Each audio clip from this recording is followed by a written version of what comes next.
होता है वो तो हम लाइन टू लाइन पढ़ेंगे। तो देखिए सबसे पहले इसमें बताते हैं democratic constitution in south Africa. South Africa जो है एक देश ना, अफ्रीका का सबसे सदर्न मोस्ट नेशन है साउथ अफ्रीका। तो स्टार्ट में बोलते हैं कि मैंने लड़ाई करी है वाइट डोमिनेशन से। वाइट डोमिनेशन मतलब वहाँ पे देखिए क्या था ना साउथ अफ्रीका में, जैसे कि हमारे देश में था कि गोरे लोग, अंग्रेज आकर के अंग्रेजों ने राज किया था, इसी तरीके से साउथ अफ्रीका में भी किया था। बट वहाँ पे अंतर ये रहा कि हमारा देश जब आज़ाद हुआ ना तो सारे के सारे गोरे यहाँ से छोड़ के चले गए, कोई यहाँ पर रहता नहीं था। मगर साउथ अफ्रीका में वो लोग आकर के बस गए थे, उन्होंने रहना शुरू कर दिया था, ये दिक्कत हो गई थी। तो ये नेल्सन मंडेला लिखते हैं कि मैंने लड़ाई करी है वाइट डोमिनेशन से, जो वाइट आधिपत्य था, और मैंने लड़ाई करी है फॉट अगेंस्ट ब्लैक डोमिनेशन, मैंने ब्लैक डोमिनेशन के खिलाफ भी लड़ाई करी है, और मैंने मगर इस आइडियल को कभी नहीं छोड़ा। I have cherished the ideal of democratic and free society in which all persons live together in harmony and with equal opportunities। मगर मैंने इस भावना को, इस विचार को मैंने कभी नहीं छोड़ा कि हर कोई एक डेमोक्रेटिक सोसाइटी में, एक फ्री सोसाइटी में साथ में अच्छे तरीके से रह सकता है और उनको सबको बराबरी का अधिकार भी मिले। It is an ideal which I hope to live for and to achieve. ये एक आइडल है, इस तरीके से ही हम लोग को रहना चाहिए और यही चीज़ हम लोग को अचीव करनी चाहिए। But if needs be it is an ideal for which I am prepared to die. और अगर ज़रूरत पड़े तो ये जो आइडल है कि सब लोग शांति से, सद्भावना से, अच्छी तरीके से रह सके, अगर इसके साथ मैं जीता भी हूँ और अगर ज़रूरत पड़े तो इसके लिए मैं मर भी जाऊँगा। ये थे नेल्सन मंडेला। इनको ट्राई किया गया था, मतलब इनको सज़ा हुई थी ट्रीजन के लिए, मतलब इनको धोखेबाजी के लिए सज़ा हुई थी, गद्दारी की सज़ा हुई थी। और किसने दी थी? जो वाइट गवर्नमेंट थी ना साउथ अफ्रीका की, उन्होंने। और इन्हें और इनके साथी जो थे उनको सेंटेंस टू लाइफ, आजीवन कारावास की सज़ा इनको दी गई थी। कब? 1964 में। किस वजह से इनको सज़ा मिली थी? Opposing apartheid. अपार्थेड थी रंग भेद की नीति। इसमें क्या होता था ना कि ये जो गोरे लोग होते थे ये कालों के साथ, या फिर कलर्ड, मतलब ऐसे लोग जो अलग अलग ब्रीड्स के, जैसे कि इंडियंस, ठीक है, इंडियंस भी काफ़ी रहते हैं, उनके खिलाफ काफ़ी बुरा बर्ताव किया जाता था। ये थी रंग भेद की नीति, या फिर जिसको इंग्लिश में अपार्थेड कहते हैं। नेल्सन मंडेला ने 28 साल अपने जो है जेल में बिताया, और वो भी मोस्ट ड्रेडेड प्रिजन, बहुत ही ज़्यादा ख़राब जो प्रिजन होती है जेल, वो थी रॉबिन आइलैंड की जेल थी साउथ अफ्रीका में। उसमें इन्होंने बहुत ही लंबा समय अपना बिताया है, अपनी ज़िंदगी के 28 साल इन्होंने वहाँ बिताए हैं। ये Nelson Mandela a long walk to freedom, ये आपका क्लास 10th में भी चैप्टर है। इस चैप्टर को आप अच्छे से पढ़िए, वो चैप्टर भी आपको अच्छे से समझ में आ जाएगा जब क्लास 10th में जाएंगे। आता है स्ट्रगल अगेंस्ट अपार्थेड, अपार्थेड के खिलाफ लड़ाई। ये नाम दिया जाता है जो रेशियल डिस्क्रिमिनेशन, मतलब रंग भेद के आधार पर जो भेदभाव किया जाता है, जो कि साउथ अफ्रीका में ही सबसे ज़्यादा प्रचलित रहा है। इस सिस्टम में जो वाइट यूरोपियंस थे वो ये सिस्टम इम्पोज करते थे अफ्रीका में। 17th और 18th सेंचुरी के टाइम में क्या होता था, जो व्यापार की कंपनियां होती थी ना यूरोप की, वो काफ़ी सारे मतलब अपने हथियार वगैरह इकट्ठा कर लेती थी, और इसी तरीके से उन्होंने इंडिया पे भी अपना आधिपत्य जमाया था, गुलाम बनाया था। बट अनलाइक इंडिया, जो काफ़ी सारे वाइट्स थे ना वो साउथ अफ्रीका में सेटल हो गए थे और वहाँ के लोकल रूलर्स बन गए थे। और ये जो सिस्टम था ना अपार्थेड का, ये लोगों को भेदभाव करता था, लेबल करता था उनकी स्किन, उनकी चमड़ी के कलर के आधार पर, स्किन के कलर के आधार पर। नेटिव पीपल जो वहाँ के मूल निवासी थे साउथ अफ्रीका के, उनका रंग तो काला होता है, और वो लगभग 3/4 थे, मतलब 75% उन्हीं की पॉपुलेशन थी, और उनको क्या बोला जाता था? ब्लैक्स बोला जाता था। और इस ग्रुप के अलावा कुछ बिसाइड दीज टू ग्रुप, एक हो गया वाइट, हो गया एक ब्लैक, हो गया एक मिक्स्ड रेस भी होती थी जिसको ये अंग्रेज कलर्ड बोलते थे, जो कि लोग इंडिया से आए हुए थे। वाइट रूलर्स जो है ना, जितने भी नॉन वाइट लोग थे उनको खुद से इन्फीरियर समझते थे, खुद से नीचा समझते थे। नॉन वाइट्स जो थे ना उनके पास वोट देने का अधिकार नहीं था। अपार्थेड सिस्टम जो था ना वो काफ़ी ज़्यादा ऑप्रेसिव था, मतलब काफ़ी ज़्यादा ख़राब था ब्लैक्स के खिलाफ। उनको वाइट के एरियाज़ में रहने नहीं दिया जाता था, और they could work in white areas only if they had permit, मतलब वाइट एरियाज़ में वर्क कर सकते थे जब उनके पास परमिट हो। ट्रेन हो गई, बस हो गई, टैक्सी, हॉस्पिटल, स्कूल, सारी की सारी जो चीज़ें होती थी ना वो सबकी अलग अलग होती थी। पब्लिक टॉयलेट्स वाइट और ब्लैक के लिए बिल्कुल अलग थे, सेपरेट थे।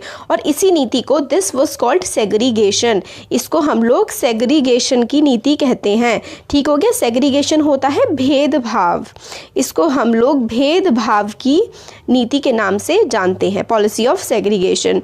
दे could not even visit the churches where the white worship, वो मतलब काले लोग ना उन चर्चेस में भी नहीं जा सकते थे जिसमें वाइट लोग जाते थे। Blacks could not form associations और protest against the terrible treatment, मतलब ब्लैक्स जो है ना वो प्रोटेस्ट भी नहीं कर सकते थे, इतना जो बुरा उनके साथ हो रहा था।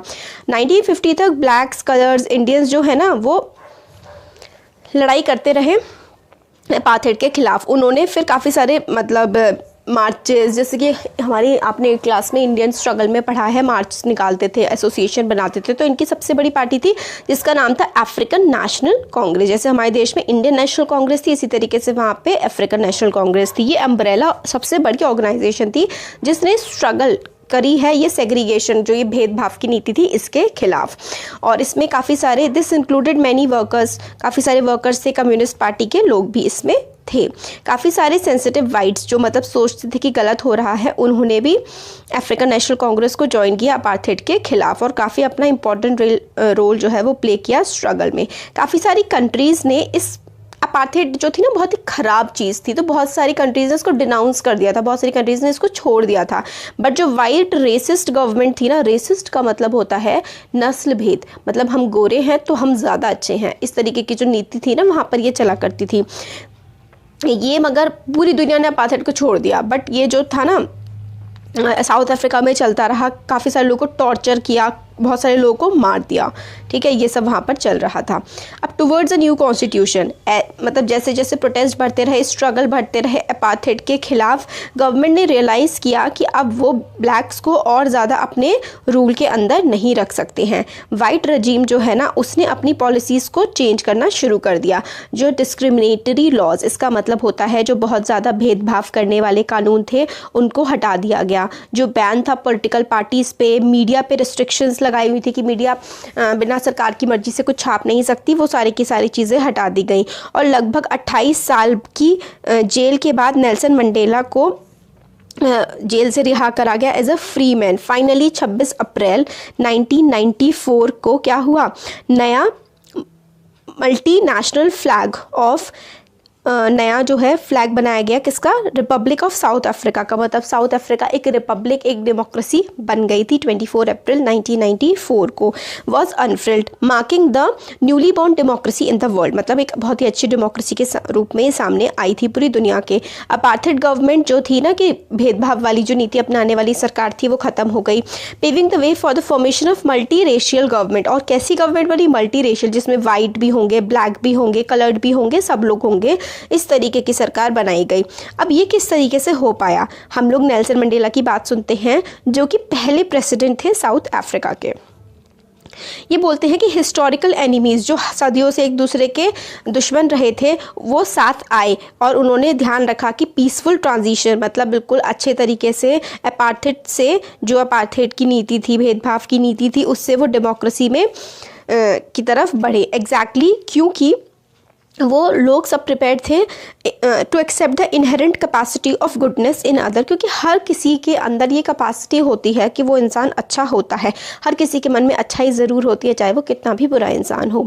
फिर भी ये कहते हैं, माई विश, मेरी ये विश है कि साउथ अफ्रीकन्स जो है कभी भी अपनी ये जो गुडनेस का बिलीव है ना, ये बिलीव कि हर किसी में अच्छाई होती है, इसको ना छोड़े और वो चेरिश करे, मतलब खुशी मनाए। जो ह्यूमन बीइंग के अंदर जो फेथ होता है is the corner store of our democracy. हमारी जो डेमोक्रेसी का एक सबसे इम्पॉर्टेंट पार्ट है वो ये है बिलीव इन गुडनेस, हर एक इंसान में एक अच्छाई होती है, इस बिलीव को कभी भी साउथ अफ्रीकन्स ना छोड़े।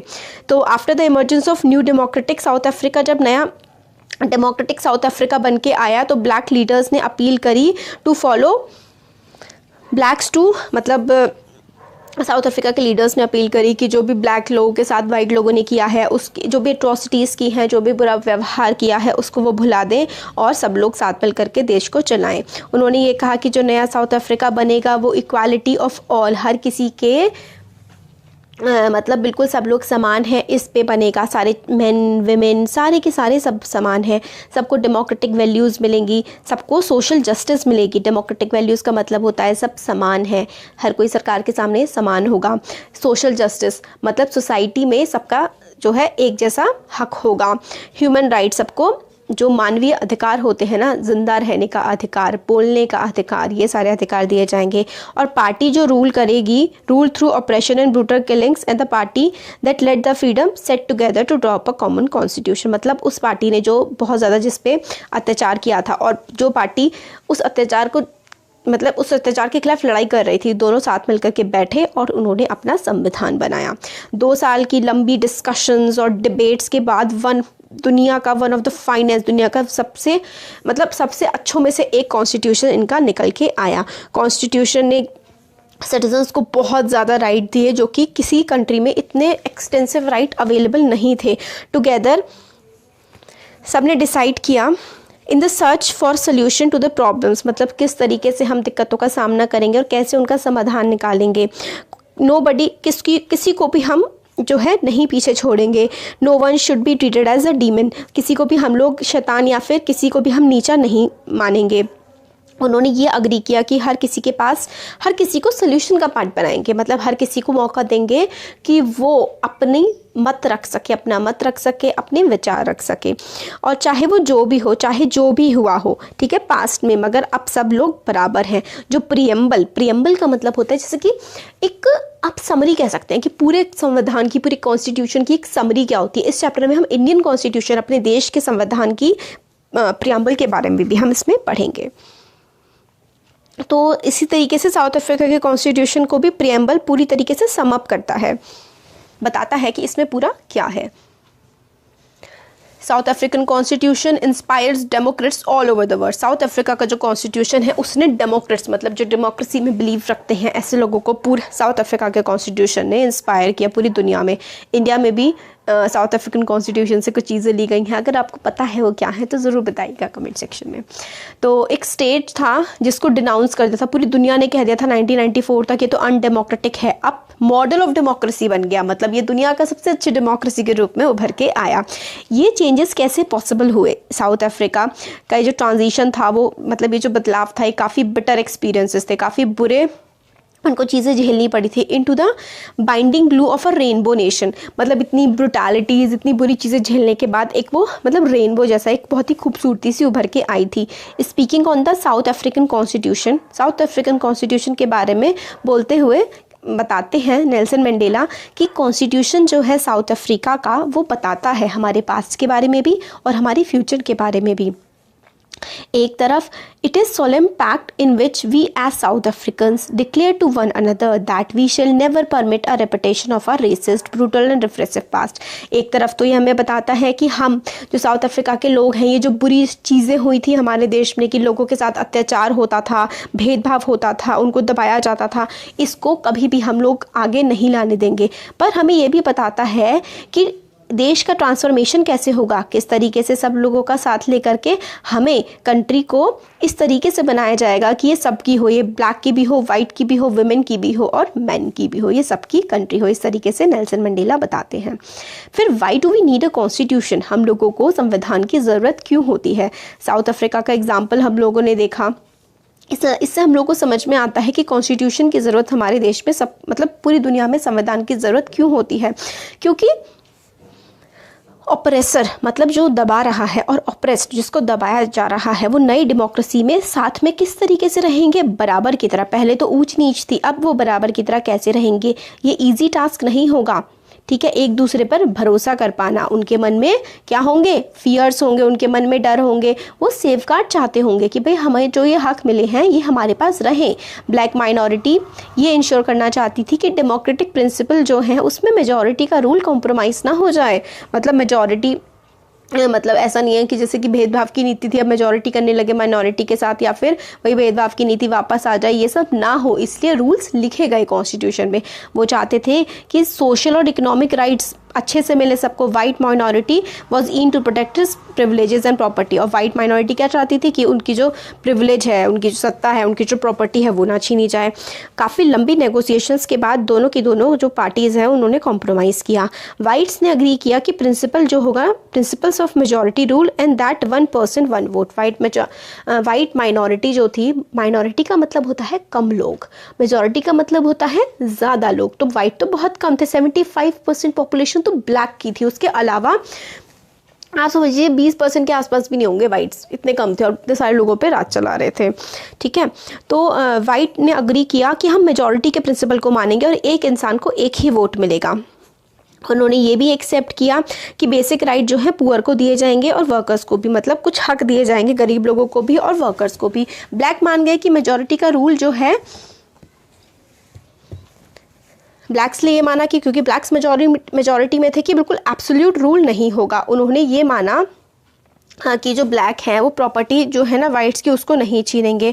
और बट ये कॉम्प्रोमाइज़ इजी नहीं था। बट किस तरीके से ये कॉम्प्रोमाइज़ हुआ, even if they manage to trust each other what was the guarantee that this trust will not be broken in future. एक दूसरे को ट्रस्ट कर लिया बट कैसे माने कि ये फ्यूचर में ट्रस्ट ब्रेक नहीं होगा। ओनली वे इस चीज़ को बिल्ड करने की कि ट्रस्ट मेंटेन रहे ऐसी सिचुएशन में is to write down some rules of the game. मतलब सब कुछ ट्रस्ट मेंटेन रहे तो हमको क्या करना पड़ेगा, हम लोगों को सारे के सारे रूल्स लिखने होंगे ताकि फ्यूचर में भी इनको माना जा सके। दीज रूल्स डिटरमाइन, ये रूल्स बताएंगे कि इलेक्टेड गवर्नमेंट्स के पास क्या पावर होंगी और उनके पास कौन सी पावर नहीं होंगी। फाइनली ये रूल्स हम लोग को बताएंगे कि सिटीजन्स के क्या राइट होंगे। रूलर्स जो होंगे वो सिर्फ विनर्स जो होंगे can not change them easily, मतलब जो जीत करके आएंगे वो इन रूल्स को आसानी से चेंज ना कर पाएँ। This is what the South African did, और यही साउथ अफ्रीकन्स ने किया। ठीक है, they agreed on some basic rules, वो कुछ बेसिक रूल्स पे अग्री हो गए और इस बात पे भी अग्री हुए कि रूल्स जो हैं वही सबसे ज़्यादा बड़े होंगे। कोई गवर्नमेंट इन रूल्स को इग्नोर नहीं कर सकती है। और ये सेट ऑफ जो बेसिक रूल्स है ना, इसी को क्या कहते हैं हम लोग, संविधान। This is very important. Set of basic rules is called a constitution. Constitution बनाना एक कोई अलग सी चीज़ नहीं थी उसके लिए, साउथ अफ्रीका के लिए तो सारे देश ही करते हैं। हर कंट्री में बहुत सारे डाइवर्स ग्रुप होते हैं, अलग अलग तरीके के लोग रहते हैं। उनके बीच का जो रिलेशन है वो हमेशा वाइट्स या ब्लैक्स की तरह नहीं होगा, बट ओवरऑल पीपल जो होते हैं ना वर्ल्ड के, उनके ओपिनियंस में वो क्या चाहते हैं, क्या सोचते हैं, उनमें काफ़ी ज़्यादा डिफरेंसेस तो होते ही हैं। चाहे वो डेमोक्रेटिक हो चाहे ना हो, ज़्यादातर देश जो है ना वो दुनिया के need to have these basic rules. ठीक है, चाहे डेमोक्रेसी हो ना हो बट कुछ बेसिक रूल्स तो होने ही चाहिए जिसके हिसाब से हमारे देश की सत्ता चलनी चाहिए। इसका मतलब ये है कि this applies not just to government, सिर्फ गवर्नमेंट पे ही ये चीज़ ना अप्लाई हो कि भाई आप ही रूल्स के हिसाब से चलेंगे। इंसान को, हर एक इंसान को, हर सोसाइटी को रूल्स के हिसाब से चलना चाहिए। Any association needs to have a constitution, कोई भी एसोसिएशन हो, कोई भी लोग हो, हर किसी को संविधान की ज़रूरत होती है। It could be a club in a area, आपके एरिया का क्लब है, जैसे कि आप लोगों का गेम होता है, गेम में रूल्स होते हैं, रूल्स नहीं होंगे तो सब अपनी मर्जी से काम करेंगे और कुछ भी हो नहीं पाएगा। इसलिए चाहे पॉलिटिकल पार्टी हो, हर किसी को सोसाइटी में जो रूल मेकिंग हो, तभी तो हमारे वहाँ मतलब काफ़ी सारे पुराण वगैरह हैं जिसमें काफ़ी लॉज वगैरह भी लिखे हुए हैं, तो वो हम उससे बह के कॉन्स्टिट्यूशन होते थे। दस कॉन्स्टिट्यूशन जो होता है कंट्री का is a set of written rules that are accepted by all people living together in a country. ठीक है, तो सेट ऑफ रिटन रूल होते हैं, लिखे हुए रूल होते हैं जो देश के सारे लोग एक्सेप्ट करते हैं। कॉन्स्टिट्यूशन देश का सबसे बड़ा लॉ होता है, सुप्रीम लॉ होता है, that determine relationship among people living in the territory and also relation between people and the government. तो जो कॉन्स्टिट्यूशन में ना कुछ रूल्स लिखे हुए होते हैं जो उसमें रहने वाले लोग एक्सेप्ट करते हैं।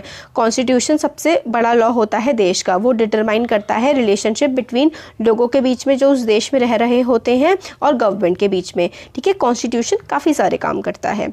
सबसे पहले ये जनरेट करता है ट्रस्ट, तो it generate a degree of trust and coordination that is necessary for different kind of people to live together. तो सबसे पहले सबसे इंपॉर्टेंट चीज़ है कॉन्स्टिट्यूशन क्या करता है, एक ट्रस्ट जनरेट करता है। ट्रस्ट जनरेट करता है इसलिए कि कोऑर्डिनेशन बन सके, इतना नेसेसरी कोऑर्डिनेशन बन सके लोगों के बीच में, ताकि वो देश में थोड़ा ढंग से आराम से रह सके।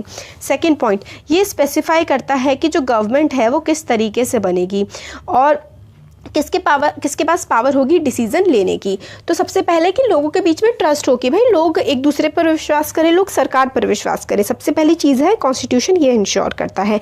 दूसरी चीज़ ये इंश्योर करता है कॉन्स्टिट्यूशन की पावर किसके पास होगी डिसीजंस को लेने की। तीसरी चीज़ ये बताता है कि पावर जो है ना लिमिट, ऐसा भाई सरकार को बिल्कुल अंधी पावर थोड़ी ना दे दी जाएंगी कि कुछ भी अपनी मर्जी से करे। तो ठीक है, ये थोड़ी सी सिटीजन्स को ज़्यादा पावर प्रोवाइड करता है और गवर्नमेंट की पावर पे थोड़ा सा लिमिट लगाता है। फोर्थ है एक्सप्रेस करता है एस्पिरेशंस कि भाई इस देश के लोग क्या चाहते हैं, इस देश के लोग किस तरीके की सोसाइटी चाहते हैं। ठीक है, तो ये 4 पॉइंट्स बहुत इंपॉर्टेंट है। डिग्री ऑफ ट्रस्ट इंश्योर करता है, ठीक है, और पावर किस तरीके से यूटिलाइज होगी वो बताता है। कुछ लिमिटेशंस भी लगाता है पावर पे गवर्नमेंट की, और सिटीजन्स को राइट प्रोवाइड करता है, और हमें बेसिक एस्पिरेशंस बताता है, इच्छाएं बताता है कि लोग इस देश के क्या चाहते हैं। सारी की सारी कंट्रीज़ जिनके पास कॉन्स्टिट्यूशन है वो ज़रूरी नहीं वो डेमोक्रेटिक हो, बट जितनी भी कंट्रीज़ डेमोक्रेसी हैं उनके पास संविधान ज़रूर होगा। इसका क्या मतलब है, मतलब आप कोई भी, ऐसे तो जो मोनार्की होती है, राजा महाराजे का रूल होता है, उसमें भी कॉन्स्टिट्यूशन हो सकता है, बट ठीक है, तो कॉन्स्टिट्यूशन होने का मतलब ये नहीं होता कि वहाँ पे डेमोक्रेसी होगी, बट जहाँ पर डेमोक्रेसी होगी वहाँ पर संविधान का होना ज़रूरी है, वरना डेमोक्रेसी चलेगी कैसे जब तक हमारे पास कुछ सेट ऑफ बेसिक रूल्स नहीं होंगे। तो वॉर ऑफ इंडिपेंडेंस जो थी अमेरिकन्स की, अमेरिका पे भी ब्रिटेन का रूल था ना पहले, तो उन्होंने लड़ाई करी, उसके बाद उन्होंने अपना कॉन्स्टिट्यूशन बनाया। फ्रेंच रिवॉल्यूशन हुआ था, उन्होंने भी अपना डेमोक्रेटिक कॉन्स्टिट्यूशन बनाया था। तो एक ये प्रैक्टिस बन गई है पूरी दुनिया के डेमोक्रेसीज़ की कि वो अपने लिए क्या करेंगे, अपने लिए एक संविधान बनाएंगे। अब हम लोग जो इतना हमने इस वीडियो में देख लिया, अब जो नेक्स्ट पार्ट है ना, मेकिंग ऑफ इंडियन कॉन्स्टिट्यूशन, ये वाला जो पूरा पार्ट है ये अब हम लोग नेक्स्ट वीडियो में देख लेंगे। ज़्यादा बड़ा नहीं होगा ये वाला, इसमें ज़्यादा कुछ है नहीं, क्योंकि ये वाला इंपॉर्टेंट है, मगर काफ़ी, ये देखिए जो फिलॉसफी ऑफ कॉन्स्टिट्यूशन है ना वो हमें इसमें से मिलती है। तो कैसा लगा वीडियो ज़रूर बताइए।